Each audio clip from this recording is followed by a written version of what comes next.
What's going on, everyone, and welcome back to NerdWide Podcast. This is episode 43, and we did a little bit of a switcheroo for our movie and review. We'll get to that a little bit later, but this is the episode where we do review Venom, Let There Be Carnage. Spoiler free, of course, for now. In a couple of weeks, we'll come back and give our full thoughts because the mid credit scene blows a lot of things out of the water, and we don't want to ruin that for people yet, but we are going to talk about the movie and review it and let you know how we thought about it. But first, this is the NerdWide Podcast, and I'm your host, Tyler Haynes, with Mr. Chris Rivers over here to my immediate right. How are you, sir? Doing good.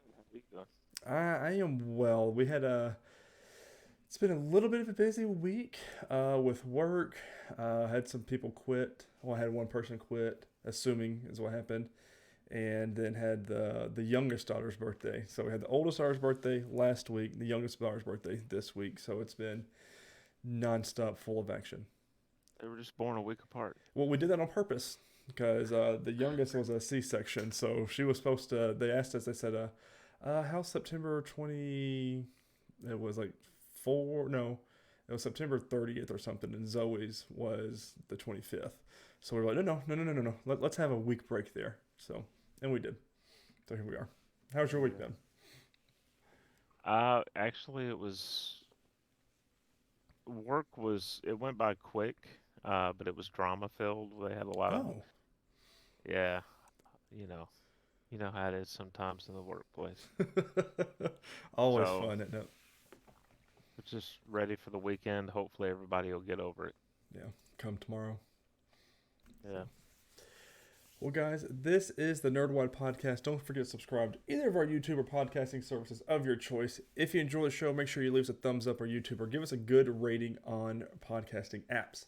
If you don't enjoy what you see or hear, make sure you leave us a comment and let us know how we can improve the show. But if you want to go the extra mile, you can always go to patreon.com/nerdwide. Toss us a couple bucks that way. There's a couple little perks there if you do on separate different tiers. So you can always do that if you want to get into that. But Chris, I know what everyone's been wondering about. I know I teased at the beginning of the show about Venom, but really everyone wants to know where I am on Doom Patrol, and if I'm caught up on Doom Patrol. And I am here Right. officially to announce I'm caught all the way up. We're going to Doom Patrol season 3, episode 4 here in a little bit. But other than that, I've been catching up on all of our other shows. Bachelor in Paradise. We've got one more episode left of it. All of our summer shows are ending now. Big Brother finale, which was Mm. the made history this season for the first African American male and or female to win the show. I'm not going to spoil that because we're not even a week since the ending of it. But the person that won $750,000. It was great. It was one of my favorite Oh, seasons of the show. my new best friend. Right. Need to hit them up on Facebook. See how things are. Chris, what you been watching? Anything new? Anything fun? Not this week. No, I just stuck to our stuff. Yeah. We that's what because I watched no, I started Vikings back as well. Since Doom Patrol ended, I needed another show to fill the time. Hmm. Again, it's one of those other shows I'm paying attention more to that I feel like I am working sometimes, but I'm still getting things done. But I want to talk about something, Chris. Let's just Uh-oh. bring it in here. I want to talk about this what if penultimate episode, and this one is what if Ultron won. What I want your initial thoughts on this one because to me, I am still on that train. We had the fun one with Thor last week, Uh-huh. and this one felt more like the most MCU show I feel like we've Uh-huh. had, or the episode that we've had so far. And I'm enjoying it. I just don't care about the show really, and I should not be feeling that way with the finale next week. Yeah. And I don't know. I just don't really care that much. Um, I feel where you're coming from. I do think though that we've been seeing reports that these are all going to connect Hmm. to what's coming in the MCU, and this week's episode started that. Um, so I think it's one of those things that it's kind of like if you go back and you were to binge watch it after the finale, I think you'd probably, and myself as well, probably appreciate the episodes more Right. because we're gonna know where it's going and how it's setting everything up. Um, but it has been very disjointed. Every episode up until really up until this has seemed like it's just kind of its own little standalone deal. We're gonna tell you this little short story this week, and this episode is clearly setting something up Mm-hmm. for the finale, and so this did have a different feel. Um, I liked it. I like the fact that the Watcher, that scene where he's standing there watching Clint go through those boxes. Mm-hmm. He's like, "It's right there. I could help them. I could just, he's ready. But he's He's like my ready to oath, just you know. he's ready to break that oath though, because he's getting nervous." And Black Widow finds what he needed them to find. So, Oh um, no, of course it's not ScarJo as Natasha Romanoff. I was hoping that she would be in it. I don't know why. I thought she would, but I feel like the only voices that were for sure their actual MCU people was Clint Barton, Doctor Strange, Arnold Zola, and that's it. I mean, everybody else was recast. So I'm tired of watching the people I care about get killed over and over again, though. So next week it won't happen anymore, in theory. So right, no, it's just yeah, to me this show is I don't know what I was expecting out of it, or nor, I was want, nor do I know what I wanted out of it. But I found myself how I define a good show at this point is something that where I'm not touching my phone at all. But I right. feel like every episode here lately, especially, I'm scrolling through Twitter, I'm scrolling through Instagram, and not really paying attention I'm paying attention, but I'm not giving it my undivided attention like I am with our other shows we're about to review. You know, with the exclusion of Doom Patrol because I was working while I was watching it. But it, I just, I don't know. Maybe this finale will do something big with it. We already know there's a season two, and I really don't know where my hype levels are for a season two at this point. Do you think would you have enjoyed this season of What If more if they had taken one storyline and just kind of pulled it across all those episodes, like changing one major event to set off all the changes and show that and I how it think plays so out? because it would have made me be more invested. Like Right, whereas I know we're to the point now. I've got the spoilers tag up and everything. It's sort of the point where we're bringing the characters together. That's what the next episode is going to be to fight Ultron. And even then, like I don't feel like I spent enough time with these characters or storylines to even to care that they're doing that. Now the Doctor Strange, I think he's the one I'm more interested in because like he's the more evil, omnipotent. He destroyed his own universe. Knows he destroyed his own universe, and he's in his own prison. right. And I think I care about that one the most.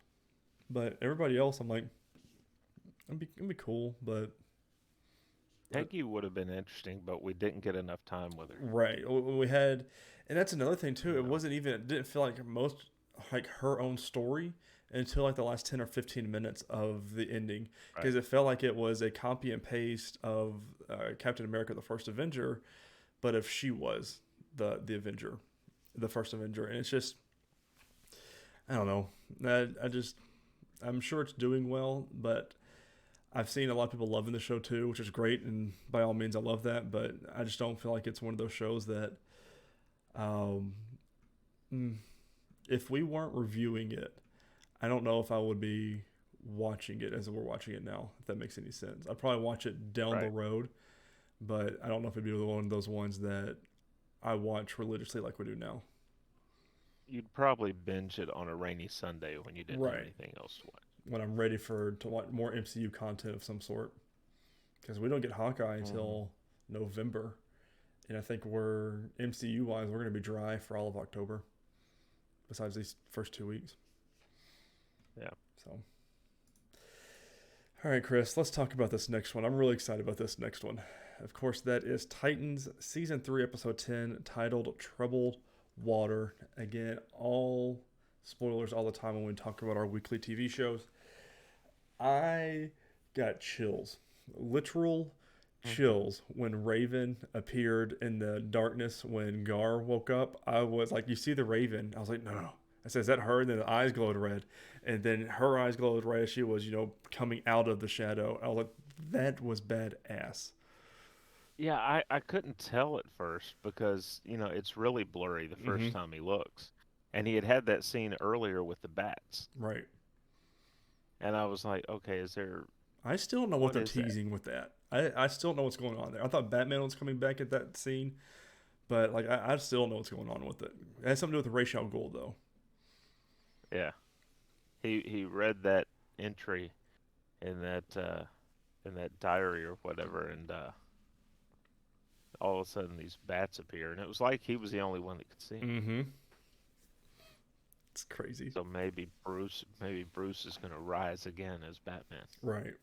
He needs to slap Jason Todd back into place. Yeah, Now, definitely. this episode was cool. We saw a lot more of Donna Troy. I didn't really Uh-huh. her scene with whatever her name was the older lady that's supposed to be the protector of Themyscira. Didn't Hmm. really feel like that was pertinent, especially after everything we just went through with the last episode of her finding herself again and all this other stuff. Didn't really feel like that was needed, but I'm really glad that she's back. What she did to the National Guard members on the bridge in Gotham, I was like, thank you. Someone's actually doing something around here. And Yep. but with that scene with her talking to that old lady, she says, "You were born to lead, and you were born to protect and lead." I think is what it was. So I'm curious if she's coming to take over the Titans now, and if they're going to make Nightwing stay in Gotham to be the new Batman. That's where my mind's going with it, It could because be. they can't Yeah. stay in Gotham forever. Or do they work a storyline where Nightwing essentially takes the fall for the Titans so that the Mm. Titans can continue? All right. Because all the public sentiment, maybe Nightwing has to be the public fall guy. Right. He's the one that was saying there with Barbara, and I mean the whole this episode was great from start to finish. I mean we had some good monologues with Jason Todd and Jonathan Crane. We had the fun little scene where the Titans roll up into the police station and they have to fight their way out. We had Blackfire finally becoming the bad guy we knew was coming. We just did not know when. And at one point, I was like, I don't think she's gonna be the bad guy for this season. After everything we've heard and read and everything, I don't think she's gonna be a villain. But we finally got to the point. Yeah. And a heck of a way to do it by Mm-hmm. taking her sister's powers. Well, and I feel kind of bad for her because I don't think she meant to do that. No. Because the way she was She talking, yeah. She that's one thing that they had discussed before, right? Is well, she doesn't have powers, and it's mm-hmm. it's kind of like the Jonathan Kent situation on Smallville. They're there, Right? they just haven't manifested yet, and hers manifested at that moment, Mm-hmm. probably because of what her sister was doing, and she just happened to absorb the powers. It's kind of the same thing that Rogue has had to deal with over in the Marvel universe at Right. times, where she inadvertently would steal someone's powers because they would touch her without realizing. See, So, we're leading up to so many crazy storylines, and if you think about it, there's a lot of storylines going on here, and hmm but like you can't tell because they direct and they write them so well, and they just all flow in and out of each other. And like we still don't know anything about. Well, we know he woke up. Tim Drake woke up from the surgery last week, but hmm we didn't see him at all this week, which is they're building right, towards that. And I mean they could go into that too, like I was talking about with, or my mind process is you know at one point Dick Grayson takes over as Batman and doesn't become Nightwing, he becomes Batman, and like they're kind of interchangeable. which I could see them doing that because the city needs Batman. And And Tim Drake has to have someone to train him as right, Robin. and there's the whole Batman and Robin switcheroo going back and forth again. So maybe that's what they're leading towards, but we still have the Titans, but it's with Donna Troy as the leader, and everyone's back together again. So Or they could throw us all a curveball. And with Dick's experience as a big city detective, they could have him take over as commissioner oh, see, and wouldn't that be fun? pair he and Barbara together. See, and she did the right thing by which Greg Burt had no idea he was in this show, and he just randomly pops up in this episode and becomes the I guess the villain of it. And I was like, Hmm. how did they keep that under wrap? He's a phenomenal actor. He's been in a lot of stuff that I watch. Yeah, And then seeing him just randomly show up that one scene, I was like, surely he's not just a small cameo like that, but it was the whole episode. And yeah. I feel like he's gonna be in the next couple as well too, as the something to do with the police force. But Inside Man or something yeah, like that. he's on the payroll as we saw this episode, which was Hmm. completely random. And I hate that Jason Todd's back to the dark side when he was coming out of it. Now So living in Crane Manor. Crane Manor. Oh, it's a good one. Oh, the that was heartbreaking at the end with him stabbing the picture, and like this seeing the Uh-huh. thing. I don't want you to be Robin anymore. You're a son to me, and he was just heartbreaking. I just such a Yep. phenomenal actor. So, but Chris, let's get to some more phenomenal acting here. Of course, we're going into Okay. Doom Patrol, season 3, episode 4, Undead Patrol. Now, Rain. right. They looked great, first off. We got the Hmm. butt monsters back this episode. We've got the Missy is all I call her. I don't. There's a lot of questions with Doom Patrol, and I love how every episode and every season leaves me with those questions. Now they weren't, but in the very beginning of this episode, is there a spin-off of this show coming out? I don't know if like because Not, not that I'm aware of. with the girl and the two ghosts, and now with the chief's daughter. So I'm like, this seems like a spin-off show, and but I haven't heard anything either. I didn't know if you did, and this looks like this season's bad guy is Missy. I forget who she's played by, but she is the I can't remember her name. I'm gonna Google it real quick. But the only thing I know her from is from Missy from Doctor Who because she played such a great job They in it. call her Shannon. Yeah, Shannon. And That's oh, she figures out her name. I forget what it was. it was the Something to Mill. right. Oh Lord, why does IMDb did not pull that up? I'm a bird. Right, that was so random. I know who I am now. Transform. I'm a bird. And she keeps trying to transform, and it transforms into what, a tire or something? Yeah, yeah, Ottoman. Ottoman. Let's see. I've got it pulled up finally. I love seeing It, Mark it was Shepard in something. this show. Michelle Gomez Yeah, is the actress's name. yeah. So Her character though is something to Mill. they I got can't it. remember what the first IMDb's got name him was. as Madame Rouge. So that must be who she really is. But Huh. so I'm left with a lot of questions. Now that I'm officially caught up, I'm curious about.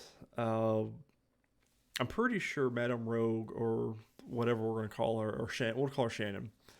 I'm pretty sure Is she it Rogue or is it Rouge? Rouge. I think those are Okay. one of the ones it could be either or, depends on part of the country you're from. And We'll go Rogue. so I'm pretty sure that is Rita, either from the future or somehow because the time machine, and because we saw at the very end of the episode when she was looking through the God, what are those projector, and she saw her face. At least she was there. So I don't know. And then we saw with the episode 2 where she locked herself into the doors, so she saw herself. So I don't know. I really don't know what's going on. But Rita Farr has something to do with Oh, it. the weird thing about the her when she's in that movie, she's standing off to the side. It's like she's spying on them, Right. and she's kind of like flapping her arms. It looks Mm-hmm. She was like doing something weird. she's trying to fly herself or something like that. But yeah, who knows what this is? You know, she must be what they call it, the Sisterhood of Dada or something like that. Oh yeah, that's right, Sisterhood of Dada, because it was So she may be one of them. right, and she just don't know about it. Somehow her brain is messed with. Um, now, what do you think is going on with Larry Trainer? Do you because he's throwing up, he's got a big belly. Do you think he's Uh, pregnant? Because I'm just uh, that's how I took this because his little phantom thing or negative spirit is not with him anymore, and he was up in the little nebula cloud, and now he's vomiting, and he's got a big bulge on his belly. It doesn't really look like a pregnancy belly, but it. I don't know with these spirits. Maybe his spirit was actually because we're assuming it was a male spirit, but what if it's a female spirit and it procreated with them somehow? that would be interesting. See? That would be something that this show would do. Yeah. My I went for the simpler explanation that it was probably like radiation poisoning and maybe that's like a Mm, big old tumor growing out of right. him. But it could be. See. It could be that something different's going on. And then let's see. We had another supernatural alum on the third episode as the little. She was above. She was chasing them down with the two ghost guys. Um, Oh yeah. the Scottish lady. She played Uh-huh. Mark Shepard's mom in Supernatural.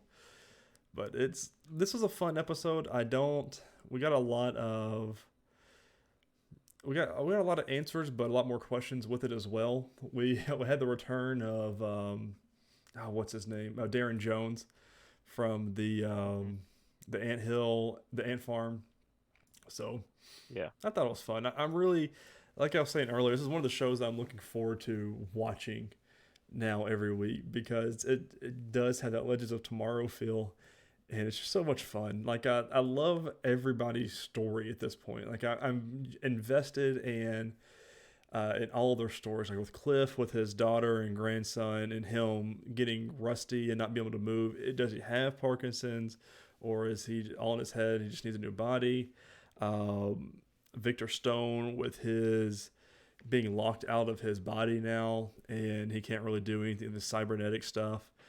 Larry, obviously, with the spirit, what he came back down without the spirit, and what's going on? Is he pregnant? Is it just a tumor? And then Rita with what's going on with Shannon, and then Shannon what's going on with Rita. I just really enjoy it all. I hate that. Jane with Yeah, Jane's that whole storyline thing. has always been so fun to me, and like what's going on with the Yeah. underground and how she plays like every character, but there are so many characters and what's going on with Kay. Is Kay ready to take back over now, or is she just gonna let Jane stay, as the primary, or what's really going on? Because I feel like as far as Jane, we're to that point now where Kay can take back over. Like she's in a semi stable life right now, and I feel like Right. Kay should be ready to take over at this point. So Hmm. just fun. What a show. You know what I mean? Just what a show. It really is. It's a fun one, and like we talked about, if not everybody's gonna catch on to it right away, it's not gonna be their thing right out of the chute. It took you how many It episodes took me before? 8 or 9 episodes of the first season until I got Yeah. into it. So, Yeah. So if people stick with it, though, I think everybody's gonna find yeah, something that they like. especially if you like the Titans and or any of the CW superhero shows. I think this is a good one. It's obviously a little bit more mature show, but Hmm. it's a lot of fun and really DC lore heavy. Like there's a lot going on, like with a bunch of DEFG characters. So, do you ever think we'll ever see a Titans and Doom Patrol crossover again, or do you think they're gonna wait for a while until we get back to one of those, or? I wish we would. I mean, they've got an easy in, right? Because they can always reach out to Gar, Mm-hmm. who could bring the Titans with him. So I think it's possible. I feel like it should be one of those things like that. You know how the CW does, where they do like a yearly event, like maybe do an Hmm. episode or two on each of the shows. But with the pandemic going on, I can understand why they didn't do that. I mean, I'm sure if they do have plans, they're probably on hold until everything's taken care of a little bit more. But these shows are fun. Well, and hey, real quick, the end of the episode. What do you think we're going to see? Because we see the one butt running into town, Oh, I forgot about that. I completely forgot about the butt running in. and and and while he's running in, he's screaming brains. Right. So he's a zombie butt. So they're werebutts, right? That's what they are. Like they can. So they're people Well, that turn into the butts. one guy, Right. the one guy was, but I don't know about the other ones. What a show. We're sitting here discussing if these butts or werebutts are just butt monsters. All right, first news out of the news story is the Boys spinoff officially gets greenlit. I'm going to Deadline.com by Nelly and Driva. Amazon Studios has given a formal series greenlight to a young adult spinoff from the Emmy-nominated superhero drama The Boys, produced by Sony Pictures Television. Michelle Fazekas and Tara Butters have come on board to serve as showrunners and executive producers on the yet untitled series, which assembled most of its main cast in anticipation of the series' order. As previously announced, Jazz Sinclair, Lizzie Broadway, Shane Paul McGee, Amy Carrero, Rena Hardesty, and Maddie Phillips are set to portray young superheroes on the show, set at America's only college exclusively for young adult superheroes, run by Vought International. The Untitled The Boys spin-off is described as an irreverent R-rated series that explores the lives of hormonal competitive soups as they put their physical, sexual, and moral boundaries to the test, competing for the best contracts in the best cities. It's part college show, part Hunger Games with all the heart, satire, and raunch of The Boys. The more and more I hear about this show, the more and more I am in because it sounds like X-Men, and except like it's more professional, I guess. And I am all about that. And I think it'll be interesting. I've still got to get into the boys, hmm I so think once our that show needs to be starts one. slowing down for the winter hiatus and break, I think it'd be probably the best time to do that, just Yeah, time wise and everything. Because I'm telling you, you're really gonna enjoy the boys. I've already gotten. If I don't get to it before then, I've already got 2 weeks off at Christmas Oh yeah, approved. So that'd be easy there'll be binging time plenty right of there time. then. Yeah. Second news story here: Teen Wolf alumni joins the cast of Superman and Lois. Now this is a story that came out on Friday of this week, and I was so stoked reading this and or seeing this from Tyler Hecklin's TikTok, his first and only video on there. We're going to TVLine.com by Nick Caruso. A Teen Wolf reunion is coming soon to Superman and Lois. Ian Bohen is set to join the high flying superhero for a multi episode arc in season 2, our sister site Deadline first reported. Bowen, who co starred in the Wolfie teen drama Superman lead Tyler Hoechlin, will play Lieutenant Mitch Anderson, the new sheriff in town at the DoD. He categorizes the world's inhabitants in just two groups, those who serve and those who serve you. Anderson resents the fact that Superman exists outside of his philosophy and will attempt to bring the Man of Steel under the DoD's authority. Which, of course, will be because, the general left, Lieutenant Lane left the Right. DoD. So the Well, that kind of it shoots down one of my theories. Then I was thinking that maybe John Henry hmm. Irons would well, they step in they said this into, is only for a couple episodes arc. So so maybe he will. right. What this is really exciting to me because Tyler Hoechlin played Ian Bowen's nephew in Teen Wolf, and so to see them back on set together, and if you're on TikTok, search up Tyler Hoechlin on there, because he was doing they're back on set now, and he's walking through the set. He goes, back here for season 2, and there's a guy walking up in the background. He goes, Bo, what are you doing here? And just smiles and just ends the TikTok. So it's just really cool. It was really fun to see, and I'm glad to see them reuniting, especially since we have officially heard. I should have put in last week's news, but Teen Wolf is getting a reunion movie, So with all the cast returning, so I'm so excited. My little teen heart's just pumping and ready for it. Something else returning. Archer has been renewed for season 13 at FXX. And then my last news story here, the Book of Boba Fett starts streaming on Disney Plus December 29th. Of course, no Mandalorian this year. It is the Book of Boba Fett. Releases this week. Word. Do it.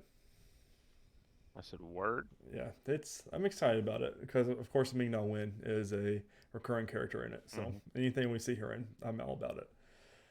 And Yeah. speaking of old people, releases this week, Sunday, October 10th, will be Legends of the Hidden Temple Redux. I don't, however they're going to do it. I don't know if it's just a continuation or if they're redoing it, but that comes on CW on Sunday, October 10th. So make sure you're paying attention to it. Yeah. I just wonder if it's going to be as good as the original. Well, I don't know. Screw it up. I hope not. I don't think they will. It's the CW, so it's a toss-up. As much as we love that channel, it's a toss-up. Yeah. On to film. So Tyler's excited. I'm so excited. Have you watched any other movies this week? So we tried watching Carved, and the reason we're not watching that one is because I normally stream most of these movies to watch. We looked it up last night as we were trying to watch it. It said Amazon Prime was streaming it. We went to search Amazon Prime. It said not available in your area. So I wonder if it's a region lock type of thing. It is up on YouTube, but the highest quality we found was 360p, and everything was blurry. So I was like, I want to watch this film. I don't want to guess at what's happening, looking like I'm looking through water or something. So, but Chris lent me his DVD so I could watch it. Yeah. See, I've had people ask me, why do you buy so many DVDs and Blu-rays and stuff? There's your answer. There you go. Streaming services don't always have what you want to see. So this week we're only covering Venom, Let There Be Carnage.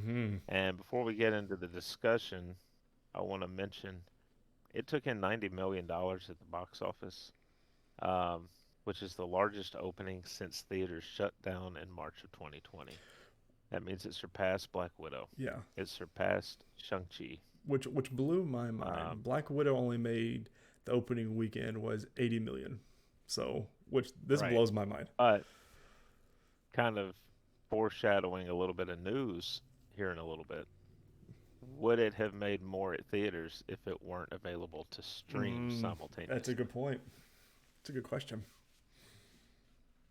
So, I think Venom I would have watched at home, but the mid credit scene alone was worth it.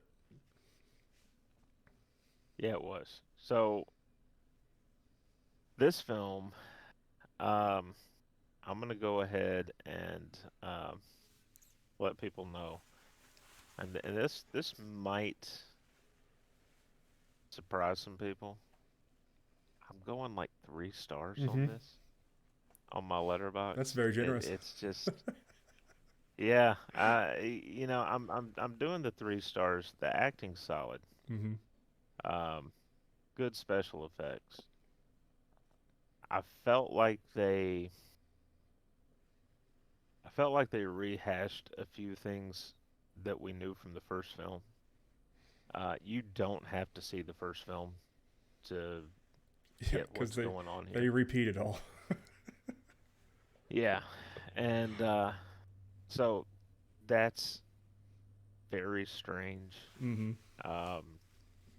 Like it's one thing to take 5 minutes out of a movie to kind of give some basic details from the previous movie, but this was a little more than that.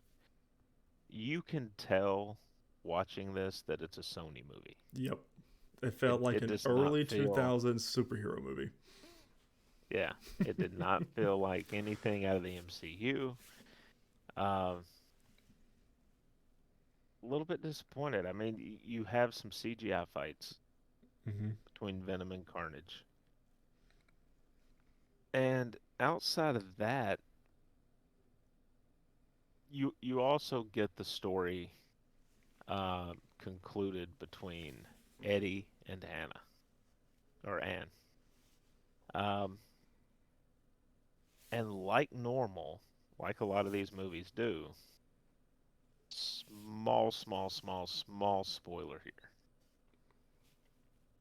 She goes with the lame putts, you know, like they always do this. It's Hmm. like, well, you don't have time for me. I'm gonna go with this safe guy over here. All right, but I don't know. It just seemed it was kind of a letdown. It was entertaining. It's if you go watch this, it's definitely going to keep you entertained. There's some humor in it, Hmm. um, but it's not. You're not going to walk out of there thinking, man, if Marvel could make movies like that, it'd be great. Right. Like it's just not going to enter your. It's not on that level. To me, I enjoyed the movie. I knew what I was going into. A lot of people said if you enjoyed the first one, you're going to enjoy this one. If because they said if you liked the humor, the pacing, all that stuff, it's the exact same, just with a new story added into it. I think the favorite part of mine was the end fight. I thought it was the most the coolest thing and the most entertaining thing about the whole movie, besides the mid credit scene. Guys, again, if you have not watched it, watch the mid credit scene because there's a lot to talk about with that one, and do not get spoiled by it at all. But Right. it's just it was fun. It I'm very curious. I just don't. It's obviously with it making this much money off its first weekend. There's going to be a third one. They set up just like they did with the second one. They set up a third one. I don't really know who the villain is at the end of this movie. Who they were setting up. I'm gonna have to look into that. Um, but if Tom Hardy wants to do another one, they're going to make another one. I didn't realize he wrote on this as well, so he wrote some of this movie. So, Yeah. Um, I read that if they do another one, the villain could be called Toxin, mm, which was in the comics, of course. So if people listening are aware of the comics, they'll know who is connected to Toxin. mm. So I don't even know that one. Is Toxin another symbiote Um, or symbiote or mhm. okay? 'Cause, I, um, I thought you brought up a good point though, the pacing of this. mm-hmm. Um, for the first half of the movie, it sucked. Yeah. It was, and I think a lot of that is owed to the fact that they're rehashing basic information Mm-hmm. that we don't need. They had the same kind of And time jump like they had in the first one. Because I rewatched this. Oh, I take that back. Yes, at the beginning of this section, if I watched anything, I watched Venom again, the first one. okay, And they had in Venom they had the little 6 month time jump where he was. It's almost kind of like an opposite of what happened with this movie. The first one he was down on his luck, didn't have a job or anything like that. This one he was the exact opposite of that for a couple of months. But I feel like it was trying not to spoil anything. The apartment scenes, it was some of the ones hit, and then some of the ones really missed for me. Um, and yeah, the pacing was what just kind of some of it was really just not what it should have been. no, no, not at all. And what's the best way to put this? So I'm very because the more we talk about it, the more my rating's going from a 3 to a 2.5. Um, And again, we just watched uh, this maybe an hour and a half ago, so keep that in yeah. mind. Um, One thing I'm very OCD about, I might have brought it up on the show before, is continuity for things like the MCU. Mm-hmm. I am not a fan of taking like like they're doing with Deadpool. Ryan Reynolds, fantastic Deadpool, not an MCU Deadpool. Mm-mm. They're just taking him and inserting him in because they know that people want to go see that Deadpool at the movies. Um, if they end up doing something like that with this franchise, I'm hoping what they'll do is connect it to the multiverse and then shut the multiverse stuff down, get us back to our one timeline that we've been following, Right. going back to Iron Man in 2008, and forget all this other stuff, you know. But if they're gonna do that, if they do something along those lines, bring Hugh Jackman back as Wolverine, Mm-hmm. bring Patrick Stewart back as Charles Xavier, Ian McKellen as Magneto, you know, bring those, load it up, and then say, all right, folks, we gave you what you wanted. You saw this in the MCU briefly. Now we're going to finish telling these stories the way we would do them. Mm-hmm. Because this is just not, if they bring this into the MCU, it's not MCU material. Right. All due respect to everybody involved with it, it's not. It's not the way they would have done it. Neither is Deadpool. So I'm good with them recasting parts like that if it happens. But this was just confirmation. Yeah, at the very beginning, they have the Marvel logo, and it says in Mm-hmm. association with Marvel, in name only, because there's no Because way, it's a Marvel Comics character. right? There's no way that Kevin Feige or anyone I would associated sanction with any of Marvel this. Studios, no, they would look at this and go, okay, this is your first draft, right? Right. Like this is your, where's the rest of the footage so that we can piece the real film together? Well, that was like, and Because we this watched is it not on that level. with my younger brother, and afterwards, when we were leaving the theater, he said, "That was a short movie. The movie's only 96 minutes long." And he said, Yeah. "That was it." He goes, "I don't." He goes, "I feel like we just watched a TV show at this point." And I'm like, I heard rumors it was supposed to be 90 minutes, like it barely hit the 90-minute mark, but And it was shorter for him because he got there right when right it when the was movie starting. started. Can't So he trust these sat millennials. down, and within an hour and a half, boom, Right. he's on his way back out of the theater again. And um, I just don't get me wrong. There's a time and a place. It is nice to occasionally have an hour and a half movie.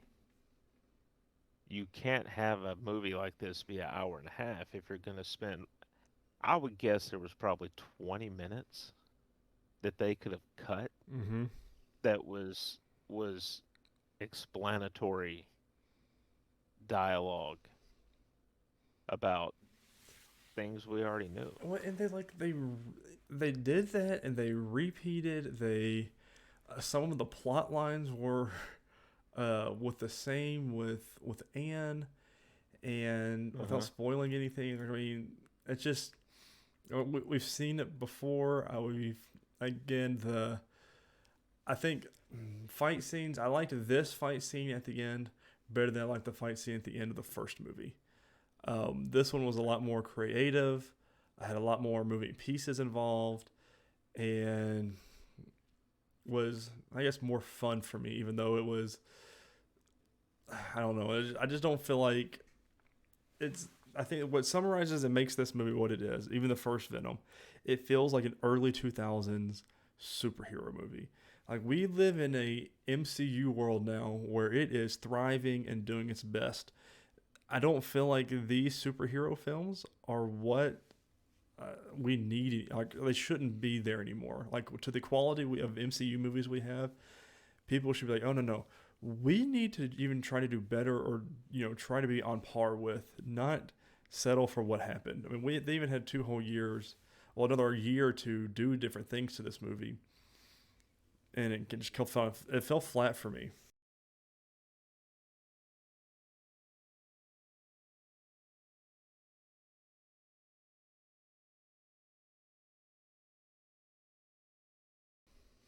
I just This movie, I mean, it was enjoyable. I mean, I'm not trashing it just to trash it. It was a good movie if you just let your blank, if you let your mind go blank and just you're going for an action Yeah, flick, especially if you really enjoyed yeah. the first one.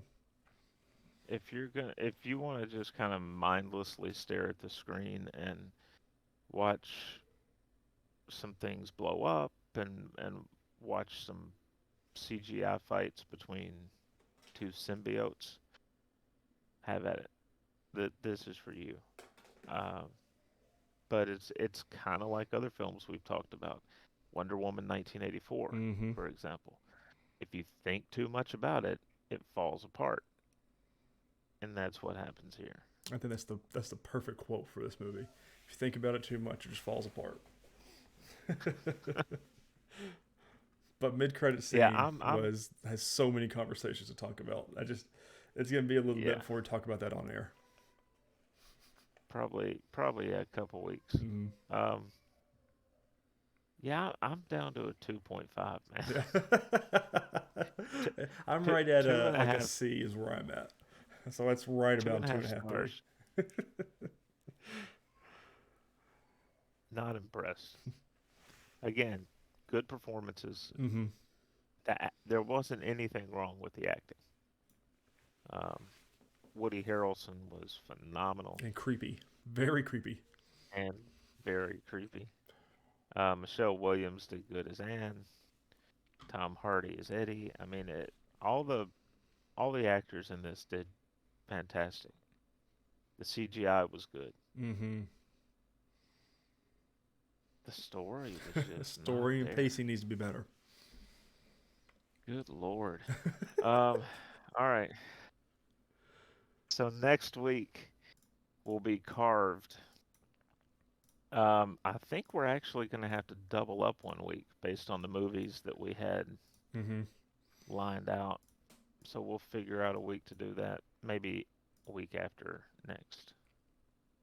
Yeah, because we got Halloween Kills that week. Yeah, we'll have Halloween Kills so we can watch one in the theater and one One at home. at home. Okay. Um, we have one big piece of news. Big,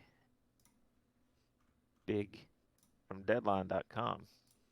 And this broke a couple days ago. Mm-hmm. This was posted by Dominic Patton on September 30th. Disney and Scarlett Johansson resolve bitter Black Widow profits lawsuit. Big money win for Oscar nominee. Um, and there's a update at the top of this article. It says just days after the first court hearing in Scarlett Johansson's Black Widow profits megabyte lawsuit on Disney was pushed back to March 2022, the Oscar nominee and the House of Mouse have made peace, and it was pricey for the latter. So basically, it cost them a lot of cheese, is what we're hearing.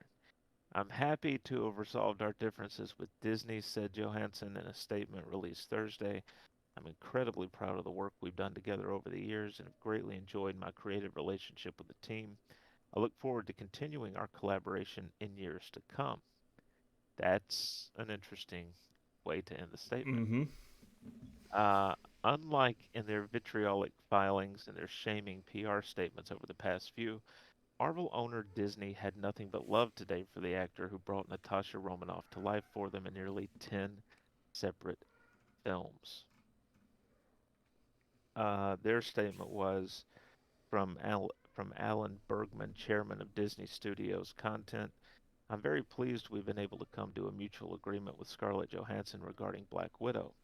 We appreciate her contributions to the Marvel Cinematic Universe and look forward to working together on a number of upcoming projects, including Disney's Tower of Terror, the exec added, without any comment from Disney CEO Bob Chapek, as one would have expected.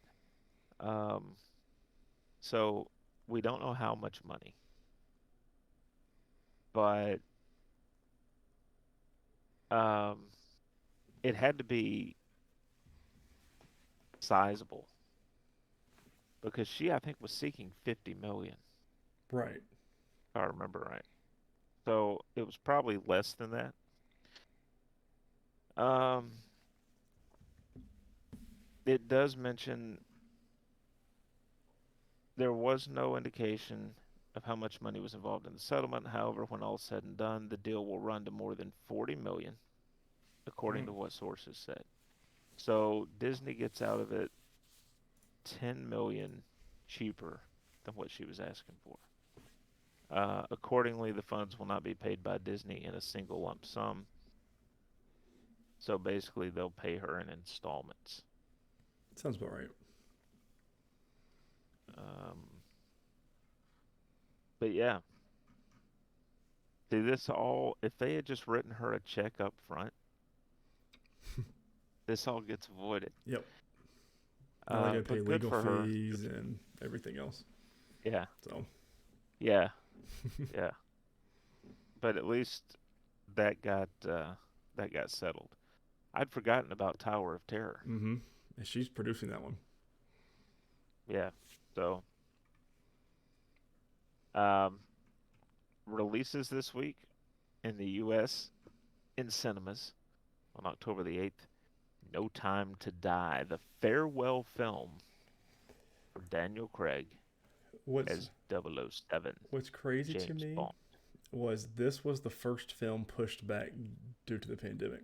The very first one pushed back, Yeah. and it's finally coming out next week. Just crazy to me. I'd like to know if they tinkered with it. Like Mm, if they were like, "Hey, we've got this extra time. Do we want to do anything different?" right. I don't know. All right, Chris. I got something to talk about here with gaming. So Oh, do you? we talked about since last year when they Right. delayed Halo. It's one of the games we've both been looking forward to for the new Xbox Series, and so I finally got into the Halo Flight this weekend, Yeah. and let me tell you, because the flight is only multiplayer, and I'm going to be addicted. Like I'm worried about my Destiny 2 time because of how much fun. I only played a couple of games. Like I didn't even play a lot. But I've been watching streamers play it, other podcasters and stuff like that that I listen to and watch. And this game is going to be the next big thing come December. Just wait. I mean, this is and it's multiplayer is free. So it, there's been stories put out today and yesterday on Saturday that people are writing and saying that it would be okay if Halo did not launch with the campaign in December and just launch the multiplayer because of how many numbers and how big Halo is right now with the flights. So This just in. Halo delayed till July of 2022. have you been playing anything different, anything new this week? No, no, I've been grinding away on the show Mm-hmm. and Madden. Um, the show is, they're kind of getting to a point where they're going to start winding some of their content down for Diamond Dynasty, so that'll start opening up a little bit more time. Where I'll probably dive back into Assassin's Creed. Mm-hmm. I need to download the Walking Dead Telltale games Those are good ones. because I've been wanting to play those. Those are probably the next two or so on the agenda once I start freeing up some time. Plus, like I said, I'll have that 2 weeks over the holidays. Just There'll definitely be time. bunch of content is what that's going to be. I've been wanting to play more Death Stranding. Um, I've barely put in time for Destiny, and it's like a double XP for the Crucible this weekend, and I've been really wanting to play it. But it's with the kids' birthdays and everything. These 2 week spans Uh-huh. of their birthday is just it's nonstop busy prepping for their parties and everything like that. So my stuff winds down until Halloween. So I've got maybe 2 or 3 weeks of downtime. So hopefully I can get back into games. We're getting to the point now where things are being released, and there's a game coming out this week that I want to play desperately as well. So it's that time of the year where all of your games are being released, and there's even a Battlefield beta this weekend, and I'm like, I want to play in on that too. So Have you tried Deathloop? I've been hearing a lot of people talk about that. No, it's in Arcane Studios. The ones that developed it are one of my favorite developers because they made the Dishonored 1 and 2 games and Prey. And it's one of those that it never grabbed me after everything we've seen over the past 2 or 3 years about it. It's just one of those that never got me, but for everybody else, it's really got to them and they really enjoy playing it. Um, but it's just not one that I'll probably check it out when it's deeply discounted at some point and play it. But it's one of those like I've got everything else going on in life right now that I could be playing that I don't want to spend. It's like one of those things. Do you want to play something that you absolutely love, or do you want to play something that you're just kind of like on and to put that time towards? So Yeah. what it comes down to, I need to stop spending so much time in the gym and start spending more time on games. Is what it is. Look, it's okay, Tyler. You can go to a dad bod. Well, It's I, fine. I know No it's. one will judge you. I know. I just want to. There's a lot. I mean, we installed a TV in here now, so the girls can hang out on the couch with me, so I can play games and we watch TV at the same time, like our weekly shows and stuff. So hopefully that frees up some time, kind of combine everything at once. So we'll see what happens. I'm trying to think smarter, not harder here. Right. First news story here for gaming is Dolby Vision Gaming is now available on the Xbox Series X and S. We're going directly to Xbox.com for this one. And this is by Katie Slattery, Senior Program Manager. Summary: Gaming and Dolby Vision launches today on Xbox Series X and S. More than 100 next-gen HDR titles optimized for the series are available now or coming soon in Dolby Vision. In addition, thousands of classic HDR10 and Auto HDR games will benefit from improved picture quality through new Dolby Vision enhancement on the Xbox Series. Xbox Series are the first gaming consoles to support gaming in Dolby Vision and Dolby Atmos, which enhance gameplay with both full spectrum visuals and immersive audio.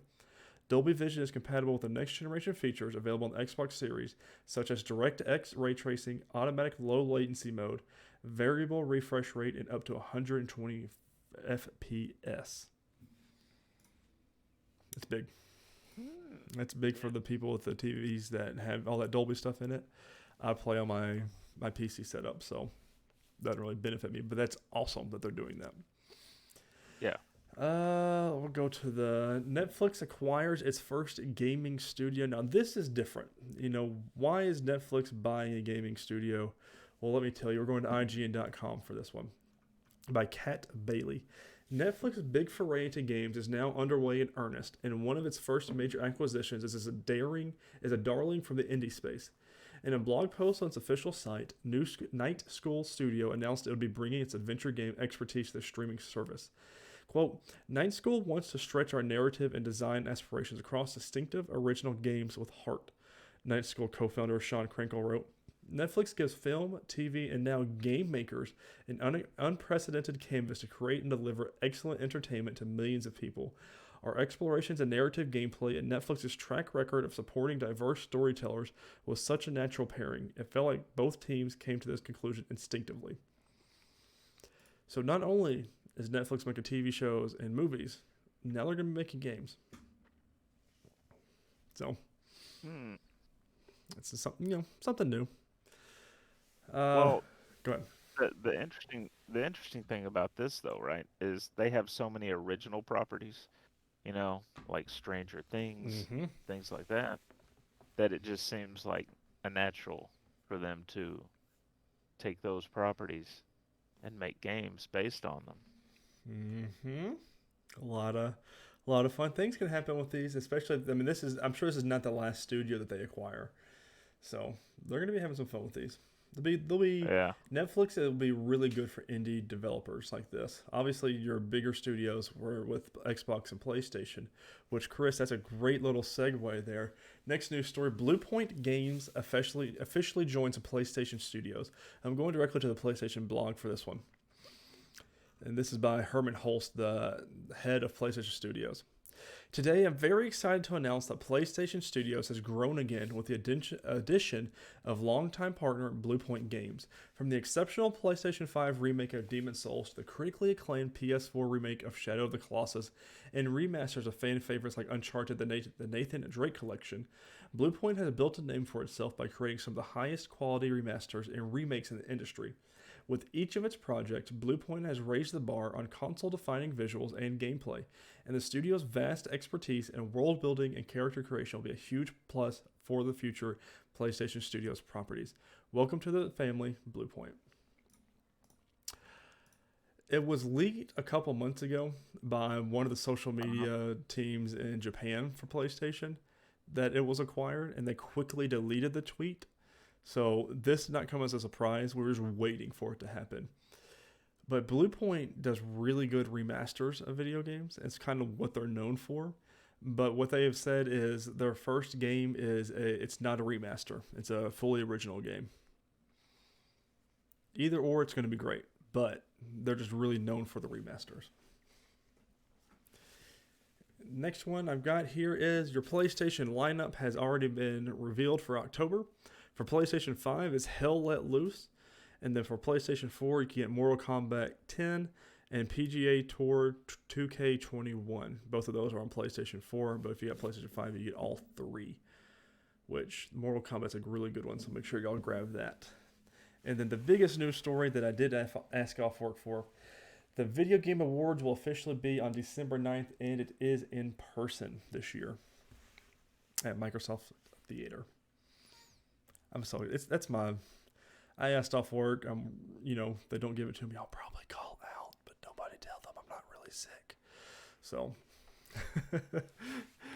your notable new releases this week, and this is the one I was talking about. Alan Wake Remastered comes out for PC, PlayStation, Xbox on October 5th. Super Monkey Ball Banana Mania comes out on everything October 5th. Far Cry 6 launches on everything October 7th. Metroid Dread comes out on the Switch October 8th. And the Nintendo Switch, the OLED model, comes out on October 8th as well.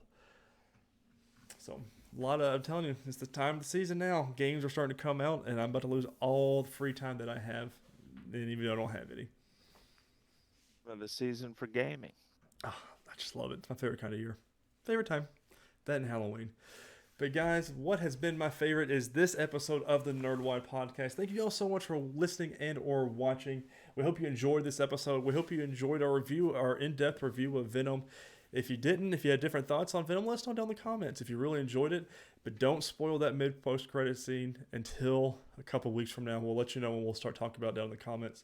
Don't forget to rate and review us on all your favorite podcasting services. Don't forget to give us a like up and subscribe on YouTube. And if you want to follow us on social media, you can follow the NerdWide account at nerd_wide. You can follow me at Ty_Haynes. You can follow Chris at MavTN7. And you can also follow us on Facebook at NerdWide on there as well. I think it's nerdwide.com on Facebook. But you can follow us there as well for all of your fun podcasting episodes. But guys, that has been this week's episode of the NerdWide podcast. Thank you all so much for watching and listening. And we cannot wait to talk about Carved next week with you. Have a good week, everybody.